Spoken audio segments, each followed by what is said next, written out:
Look, I'd like to make 3 points. Firstly, the current de facto ban is not working, and it will not work with the proposed changes.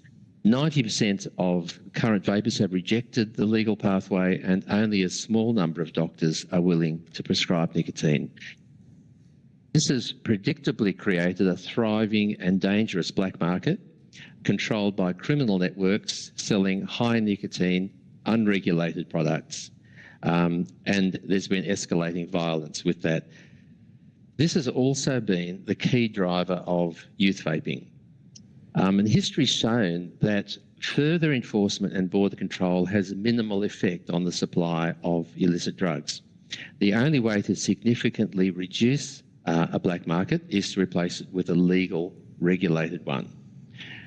Vapes should be sold as adult consumer products from licensed retail outlets with strict age verification, like cigarettes and alcohol. My second point is we haven't got the balance right between protecting youth and helping adult smokers. In Australia, vaping policy is driven by a moral panic about the relatively small harm to a small number of young people. But we also need to remember that smoking is the leading preventable cause of death and illness in Australia, and vaping is the most effective and the most popular quitting aid. And vaping is a huge opportunity for public health. And policies that make vaping less accessible, less appealing, less effective will keep people smoking. Thirdly, I've been appalled by some of the misinformation presented to the committee in the first hearing and in some of the submissions. Just to give a few quick examples, there's no good evidence that vaping is a gateway to smoking. In fact, the evidence suggests that vaping is diverting young people away from smoking overall. Secondly, there's no evidence that vaping harms the human adolescent brain. Thirdly, vaping is not overwhelmingly used by youth, as some people have stated. Only 5% of Australia's vapers are under 18. And finally, vaping is not risk-free, but it carries only a small fraction of the risk of smoking. The risk of cancer, for example, has been estimated to be less than 1% that of smoking. Thank you. I might go to Dr. Mendelsohn first. You've stated publicly that you believe schools should consider allowing students who vape to leave the classroom to vape in designated area in school grounds. We know that there's lots of smokers and vapers that have gone all around the world in aircraft that can't smoke for a long period of time. So why do you then appear to believe that kids who vape can't wait till after school hours to actually vape? Because, Senator, that's what we're constantly hearing from schools, that kids are disrupted in the classroom because of nicotine dependence.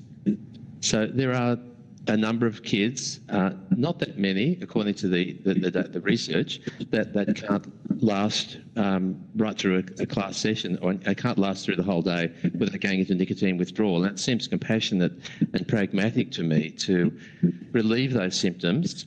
I mean, obviously they need to have their addiction and their vaping behaviour discussed, and ideally they should be quitting, but some won't. And I think it's compassionate that we should allow them to relieve those symptoms until they can leave this school area. So just on that, I mean, all vapes that children are smoking in school have been illegally retailed, obviously. Yep. Mm-hmm. So you think it's compassionate to allow children to vape to leave the classroom.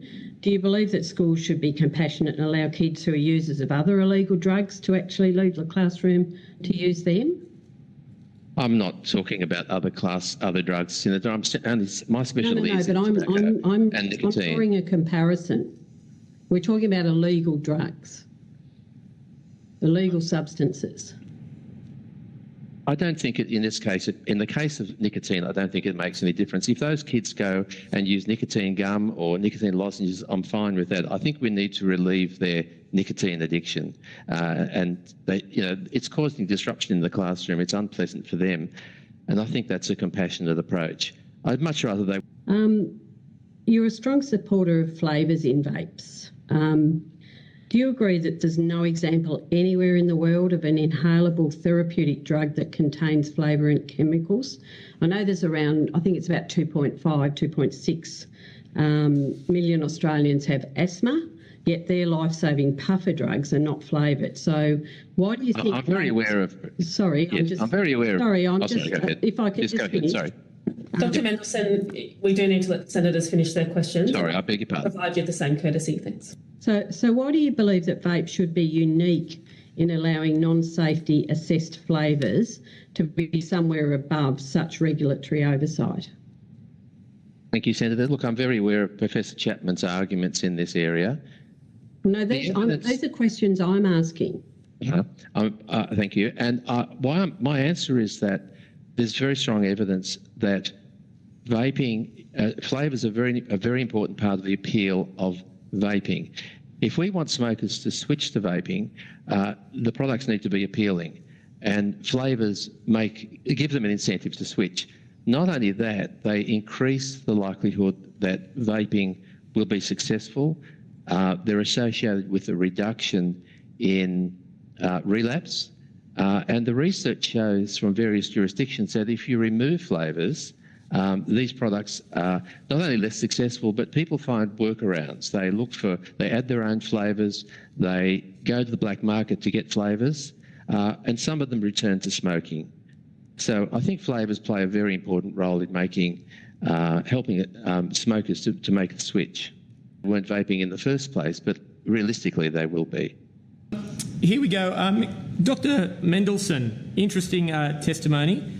What your model looks like is a lot like New Zealand. There has been some conversation about New Zealand youth vaping is rampant. What's your experience or knowledge about that? I think it's more nuanced than that, Senator. The New Zealand daily vaping rate amongst the 14 and 15-year-olds in the ASH survey has gone up to 10%, which is 3 times the Australian rate. But most of that rise occurred before vaping was legalised. So there was a free market until 2020, and vaping rates were rising. They rose to a peak just after the legislation. They've now levelled out, and it's likely they're going to start falling soon. What's more important is that daily smoking amongst young people has fallen to 1%. And so smoking has almost disappeared. And as vaping rates have risen, smoking rates in young people have fallen faster than ever. And that's the advantage of vaping in young people. We're not encouraging young people to vape, but the evidence is clearly showing that in the age groups that are vaping, their smoking rates are falling, accelerating downwards. Okay.